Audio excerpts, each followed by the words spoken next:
मैसूर की रहने वाली 16 साल की फल्किया ने वो कारनामा अंजाम दिया है। महज 16 साल की उम्र में कॉरपोरेशन मैसूर की वो ब्रांड एम्बेसडर बनी है।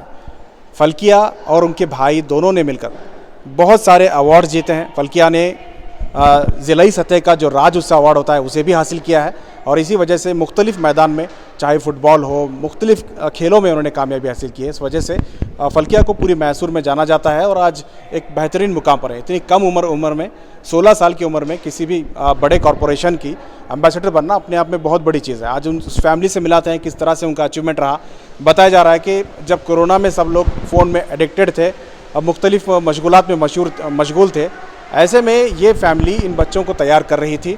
उन्होंने मोटिवेशनल स्पीकर बनना या तकरीर किस तरह से करते हैं, ये सारे चीज़ों पे इन बच्चों पर मेहनत की और इसका नतीजा कोरोना के बाद ये ब्रांड एम्बेसडर बन गई मैसूर कॉरपोरेशन की।